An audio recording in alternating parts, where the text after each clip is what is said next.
তোমার নাম কি? আসিফ। বাসা কোথায়? রানী। কয় ভাই বোন তোমরা? এক ভাই। তুমি একা? দিনে কয়টা বিক্রি করো? হ্যাঁ? দিনে কয়টা বোতল বিক্রি করো? 24টা। পানির বোতল বিক্রি করো? তাতে কয় টাকা হয়? হয় মাসে 2-300। বাবা মা আছে? আম্মা দেশে। আপা রাখা। তুমি থাকো কার কাছে? আব্বুর কাছে। বাবা কি করে? রিক্সা চালায়। রিক্সা চালায়? পড়ালেখা করনি? করছি। কয়দিন করছিলাম পড়াই করে। এখন আর করো না? কেন, ভালো লাগে না? লেখাপড়া করতে ভালো লাগে না? না। তোমার বয়স কত? এই 13।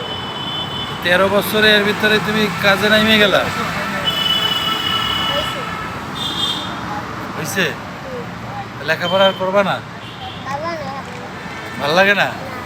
এই পানি বিক্রি করতে ভালো লাগে? হ্যাঁ?